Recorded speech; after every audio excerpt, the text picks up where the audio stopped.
बेटी बचाओ बेटी पढ़ाओ, बेटी बचाओ बेटी पढ़ाओ, बेटी बचाओ बेटी पढ़ाओ, बेटी बचाओ बेटी पढ़ाओ, बेटी बचाओ बेटी पढ़ाओ। नारी शक्ति जिंदाबाद जिंदाबाद, नारी शक्ति जिंदाबाद जिंदाबाद, नारी शक्ति जिंदाबाद जिंदाबाद।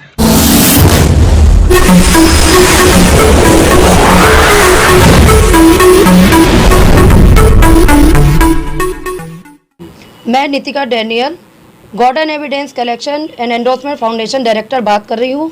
हमारी एनजीओ जो है महाराष्ट्र, हरियाणा और सूरत में काम कर रही है। अभी बीते वर्ष पीछे जो पिछला साल गया 2020, उसमें हमने 8 महीनों से कुछ नहीं करा था, क्योंकि सभी लोग जानते हैं कि लॉकडाउन था। लॉकडाउन में हम लोग मेहनत ज़रूर करें, सोशल वर्क सभी लोगों ने अपनी अपनी भूमिका दी है, लेकिन जिस प्रकार से हमें कार्य करने चाहिए थे उस प्रकार से हम लोग समय नहीं दे पाए।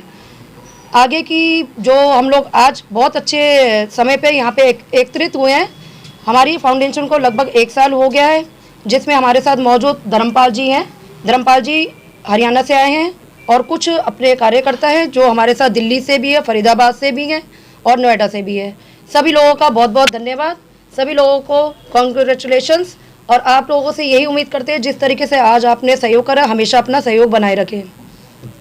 आप 1 वर्ष से इस बैनर के नीचे काम कर रही हैं अपने तमाम सहयोगियों के साथ जी। आपको क्या लग रहा है कि आप जिन क्षेत्रों में, जैसे आप महिला उत्थान, नारी उत्थान की बात आप कर रही हैं, बेटी बचाओ बेटी पढ़ाओ, जो माने सरकार का समझिए नारा, प्रधानमंत्री जी का माने प्रसिद्ध नारा, तो इस क्षेत्र में काम करते करते आपको क्या अनुभव मिला कि काम की और अधिक आवश्यकता है या जिस गति से चल रहा है ठीक ठाक है? जिस गति से चल रहा है ठीक ठाक नहीं है, क्योंकि बेटी बचाओ बेटी पढ़ाओ नारा लगाने से तो नहीं होगा, ये उसका उद्देश्य पूरा करने से होगा। हालांकि प्रधानमंत्री जी ने बहुत अच्छी योजना जरूर निकाली है, लेकिन कभी कभी हम किसी भी क्षेत्र में जाते हैं तो वहाँ पे कुछ प्रशासन हमें ज़रूर जो है सपोर्ट नहीं कर पाता है। अगर हम अपनी बात महिलाओं के लिए करते हैं, छोटी छोटी बच्चियों के लिए करते हैं, जैसे कि आजकल हर हालत से हम देख रहे हैं छोटी बच्चियों के साथ गलत काम होते हैं। और सबसे बड़ी दुख की बात तो ये जो उद्देश्य निकाला गया है बेटी बचाओ बेटी पढ़ाओ, वो हो ही नहीं रहा है। खुलेआम गुंडे घूम रहे हैं, जिन्हें कभी भी रक्षक जो होते हैं वो भक्षक बन जाते हैं, और जो रक्षक हम जिन्हें कहते हैं वो है प्रशासन। प्रशासन ही वो भक्षक बना हुआ है। प्रशासन की नोक झोंक के नीचे सारा काम होता है। यदि हम सवाल उठाते हैं, अपना कार्य करने के लिए आगे आते हैं, तो उनका सपोर्ट हमें प्रशासन की ओर से नहीं मिल पाता। उसका कारण ये रहता है कि कुछ ऐसे हमारे समाज में लोग आज की डेट में घिनौने अपराध कर रहे हैं। घिनौने अपराध का मतलब ये है कि वो गलत तरीके से जो जिस दिशा में अभी जा रहा है बेटी बचाओ बेटी पढ़ाओ, उसका कोई उद्देश्य पूरे नहीं हो रहा है। यदि हम लोग जैसे सामाजिक कार्यकर्ता, सोशल वर्कर कुछ काम करने के लिए आगे निकलते हैं तो हमारी आवाज़ों को दबा दिया जाता है। कभी आपको ऐसा लगा कि आप किसी बच्ची को, नारी को न्याय दिलाने निकले हो पूरी टीम, लेकिन विफलता हाथ लगी हो, सफलता नहीं हुई हो, अफसोस हो रहा हो उसमें प्रशासन के असहयोग के कारण? अभी स्टेट क्राइम के बारे में बात करते हैं, जैसे कि हरियाणा में जो अपना हेमंत चौहान जी का एक रेप केस था, जिसके अंदर जो बीते 5-6 वर्ष हो चुके हैं, जहाँ पे स्टेट क्राइम अभी कुछ नहीं कर रही है। सीबीआई जो है अभी जांच कर रही है, लेकिन अभी जितने भी कुछ सामाजिक तत्व है उसके अंदर बड़े बड़े कुछ लोगों का अभी हाथ है। जहाँ पे रेप हुआ, रेप होने के उसको मतलब पहले तो मार दिया गया, मारने के मतलब बहुत सी चीज़ें ऐसी है जिसमें उस बेटी को इंसाफ नहीं मिल रहा है, उस महिला को इंसाफ नहीं मिल रहा है, उनके बच्चों को इंसाफ नहीं मिल रहा है। हमारे यहाँ से 26 जुलाई के आसपास पिछले वर्ष आवाज़ उठाई गई थी 2020 में, और अपना जाके एक विज्ञापन भी दिया था हम लोगों ने हरियाणा में, लेकिन उसमें आज भी कोई काम नहीं कर रहे हैं रेप केस के बारे में, जिसमें हमारे धर्मपाल जी ने भी बात करी है, वहाँ जाके विज्ञापन दिए अपने कुछ कार्यकर्ताओं के साथ में। लेकिन कार्यकर्ता जब भी जाते हैं, आवाज़ उठाते हैं, किसी भी विषय पे करते हैं, तो उसकी बातों को हमेशा कुछ ना कुछ कारण रह जाते हैं जहाँ पे आवाज़ों को दबा दिया जाता है। 1 वर्षों में कोई ऐसा काम जिसको आपकी टीम ने मिलजुल कर किया हो और वो सफल भी हुआ हो और आपको सफल माने खुशी भी हुई हो और संतोष भी हो, ऐसा कोई काम उदाहरण के तौर? खुशी इस बात की हुई है कि खुशी हमें अभी जो हमने काम करा है बीते पिछले साल में, तो उसमें थोड़ा सामाजिक कार्य जरूर करे, हमें अच्छा लगा है। कुछ महिलाओं के, कुछ छोटे बच्चों के लिए हमने मदद करी है, जैसे कि उन्हें भोजन वितरण कराना, कपड़े वितरण कराना। कुछ जगहों पे हम लोगों ने सोचा भी है कि कुछ लोग जो बच्चे होते हैं जो पढ़ा नहीं पाते, तो हमारी फाउंडेशन कुछ आगे आए और उसके लिए काम करे। सरकार से गुजारिश भी यही है कि आप भी थोड़ा हमें सपोर्ट करें। महिला सुरक्षा पर बहुत राजनीति होती है, आप जब से काम कर रहे हैं क्षेत्र में, तो क्या आपको लगा कि महिला असुरक्षित हैं या वर्तमान समय में सुरक्षित हैं? असुरक्षित है, क्योंकि अभी महिलाओं को खुल के नहीं जीने की आज़ादी मिली है। जब तक सोच नहीं बदलेंगे तब तक काम और विकास कुछ नहीं होगा, क्योंकि विकास वहीं हो सकता है जहाँ पे हम लोग अपनी सोच को बदल सकते हैं। अगर महिलाओं को ही आगे आने के लिए, कोई आगे बढ़ने के लिए रोका जाएगा तो वो तो फिर कुछ नहीं हो पाएगा ना। हम लोग अगर घर से बाहर निकलेंगे तो नीयत साफ होनी चाहिए, चाहे वो कहीं पे भी हम ऑफिस में काम कर रहे हो, चाहे हम घरेलू में हो, अपने घर में भी हो। अगर अपनी सोच अच्छी रखेंगे तो हम समाज में क्या, हम हर जगह आगे आ सकते हैं। भ्रूण हत्या को लेकर भी कई कानून कठोर बने हुए हैं और लेकिन इस पर अंकुश नहीं लग पाया। क्या इस क्षेत्र में आप लोग काम कर रही हैं कुछ? जी बिल्कुल कर रहे हैं, भ्रूण हत्या में हम काम कर रहे हैं। कुछ लोग ऐसे होते हैं जो जिसे कहते हैं चंद रुपयों के लालच में आके गरीब औरतें जो बेचारी जिन्हें पढ़ी लिखी नहीं होती है उनका मिसयूज़ किया जाता है, उनको गलत गाइड किया जाता है।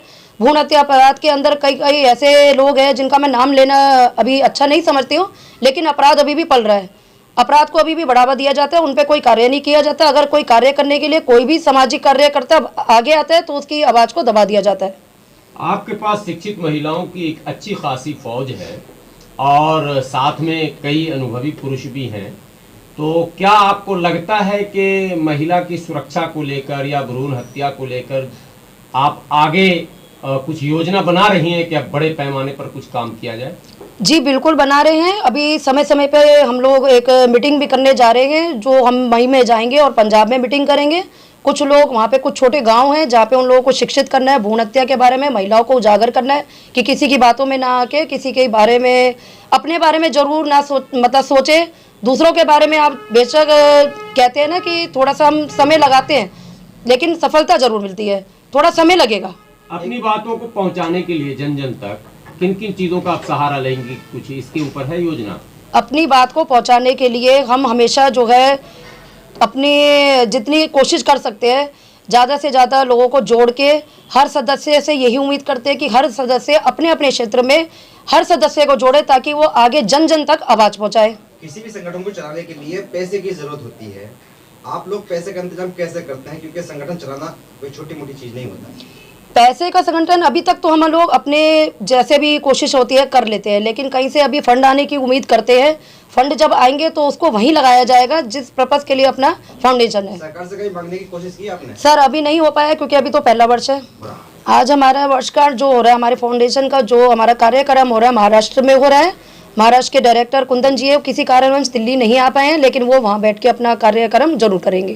ठीक, हम और भी सहयोगियों से बात करना चाहेंगे। आप जी। क्या नाम है इनका बताइएगा, आप थोड़ा परिचय कराइएगा। धर्मपाल जी। सर जी, ये आपने जो सवाल पूछा वो बहुत बढ़िया पूछा, क्योंकि पुरुष ही लेडीज़ को आगे नहीं आने देते। जैसे सरपंच है गांव में, अपने जैसे बड़े शहरों में एमसी बनते हैं और हमारे जो पंचायत मेंबर होती हैं, लेकिन इनको आगे नहीं आने दिया जाता है। सिर्फ उनको मात्र एक स्टैंप यूज़ किया जाता है, लेकिन सारा काम जेंट्स ही करते हैं। वो जेंट्स को रोकने के लिए ये सरकार जो कानून बना रही है, लेकिन उस पर अमल नहीं कर रही है। कानून तो कर दिया कि भाई बेटियों को आगे लाएं और ज़्यादा से 50% जैसे महिलाओं को इसमें भागीदारी का प्रदान, लेकिन को काम नहीं कर रहे। कुछ तो लोग नहीं काम कर रहे जो उनके परिवार वाले हैं, कुछ लेडीज़ नहीं काम करके राजी, लेकिन वो चाहती हैं पद। लेकिन इसमें सरकार की जो और प्रशासन की दोनों की ढील है जी। आप बुद्धिजीवी हैं, काफी वर्षों से काम कर रहे हैं संगठनों के लिए और संगठन में, और आपने देखा भी होगा जा जाके जमीनी स्तर पर कि भाई किस तरह समाज को जरूरत है। एक ऐसा क्या सुझाव देना चाहेंगे सरकार को, वे सामाजिक और संगठनों को भी, जो इस पर सुधार ला सके? सुधार तो जी सबसे पहले तो हमने जी तोड़ के अपने अपने घर, शुरू में अपने घर से ही शुरुआत करनी पड़ेगी। मान लीजिए हमारी कोई बहन बेटी मेंबर या पंचायत मेंबर, जिला परिषद मेंबर जो भी बनती है, हम उसको खुल के सामने नहीं आने देते। सबसे पहले तो हमने अपने घर से शुरुआत करनी पड़ेगी कि हम उस बहन बेटी को आगे निकलने का और उसे काम करने का खुद को मौका दें। नहीं, कहीं ना कहीं खोने का डर है पुरुष प्रधान समाज को, या ये डर है कि कहीं महिला के साथ कोई नाइंसाफी ना हो जाए? नहीं, कहीं है समाज ऐसा नहीं जी, ऐसा कोई नहीं है। ठीक है, वो समय की वो बात होती है, कहीं कुछ घटनाएं हो जाती हैं, लेकिन ऐसी बात नहीं है। हर सारा आदमी माता बहनों का जितना भी आदर करते हैं बहुत करते हैं, लेकिन जो शरारती तत्व हैं कुछ ये ज़्यादा राजनीतिक जो सिस्टम से जुड़े हुए लोग हैं, नहीं आप बड़े बड़े न्यूज़ चैनलों पे देखते हैं कि राजनीतिक सिस्टम के लोग भी इन चीज़ों को मतलब अपने ऊपर लागू नहीं कर रहे हैं। तो इसलिए सबसे पहले तो सरकार ने इन ऐसे लोगों को सुधारने का बीड़ा उठाना चाहिए। और हम गांव दर गांव, जैसे पहले हमारे गांव में था ओला प्रथा थी, घूंघट प्रथा, तो हमने वहाँ शुरू में शुरुआत की थी और घूंघट प्रथा को ख़त्म करने का मतलब काम किया था। और वहाँ कैथल के डीसी साहब थे, जो उन्होंने भी इनकी अहम भूमिका थी। और चिशाड़ा गांव की सीमा देवी सरपंच थी, वहीं से वो शुरुआत की थी हमने। मेरा एक सवाल आपसे आखिरी सवाल ये है कि अगर कोई लड़की या कोई पुरुष आपके संगठन में जुड़ना चाहे तो उसकी आसान प्रक्रिया क्या होती है? उसके यही है जी, जैसे मैंने बेटी बचाओ बेटी पढ़ाओ पे काम करना, पर्यावरण पे करना, गरीब बच्चों के बिना माँ बाप के बच्चे हैं जो अनाथ हैं उनकी हेल्प करना। तो उनको सबसे पहले हम यही संदेश देते हैं कि भाई अगर हमारी संस्था में आपने हमारी फाउंडेशन में काम करना है तो आपने इस तरीके से काम करना पड़ेगा। उनको हम समझाते हैं और उसी लेवल पे हम काम शुरू करते हैं और कर भी रहे हैं। नितिका जी, लास्ट में आपसे क्या संदेश है हमारे न्यूज़ चैनल के माध्यम से आपका नारी शक्ति व पुरुष समाज के लिए? नारी शक्ति के लिए और पुरुष समाज के लिए एक ही संदेश है, जब तक दोनों के विचार एक जैसे नहीं होंगे तब तक कोई हमारे समाज के अंदर जो बुराइयां हो रखी है वो ख़त्म नहीं होगी। दोनों को एक होना पड़ेगा, तभी कुछ बुराइयों के जो तत्व घूम रहे हैं इस समय वो ख़त्म हो जाएंगे। शुक्रिया, धन्यवाद। सभी को सबसे पहले तो नमस्कार। मैं सागर मलिक गोल्डन फाउंडेशन से, और आज जो है फाउंडेशन को 1 वर्ष हो गया है। पहले तो मैं निकिता मैम को और धर्मपाल जी को और अपने संगठन से, अपने एनजीओ से जुड़े सभी लोगों को बधाई देना चाहता हूं कि आज जो हम 1 वर्षों से इस पे कार्य कर रहे थे, आज उसको 1 वर्ष हो चुका है। तो सभी को सबसे पहले बधाई हो। आपको भी। मलिक जी, मेरा एक सवाल आपसे ये है कि जिस तरह कोई भी गैर सरकारी संगठन या जो गैर राजनीतिक संगठन होते हैं, ये शुरू में तो सबकी सुरक्षा, सबके लिए आंदोलन करना, बाद में किसी न किसी राजनीतिक पार्टी में विलय हो जाते हैं। तो क्या आपका उद्देश्य भी यही है कि आगे चलकर किसी राजनीतिक संगठन में चले जाएंगे आप? देखिए, मेरा मानना ये है कि गैर राजनीतिक संगठनों को आज तक ना तो शासन का और ना प्रशासन का कोई भी सहयोग मिला है। इसीलिए कई संगठन मजबूर होकर राजनीतिक पार्टियों के साथ अपने संगठन को जो है टाई अप कर लेते हैं। यही एक सबसे बड़ा कारण है। अगर आज हमें पुलिस का और जो है सरकार का समर्थन मिलने लगे तो हमें ज़रूरी नहीं है किसी राजनीतिक पार्टी में जाने की, परंतु जैसी परिस्थिति होती है उसी हिसाब से कार्य करे जाते हैं। यानी कि आप ये उम्मीद लगाते हैं कि हम आपसे उम्मीद कर सकते हैं कि आप जाएंगे कभी राजनीतिक संगठन? देखिए, जैसे हमारे सीनियर की एडवाइस होगी, जैसे हमारे बड़ों की जो है मार्गदर्शन होगा, हम उसी पे कार्य करेंगे।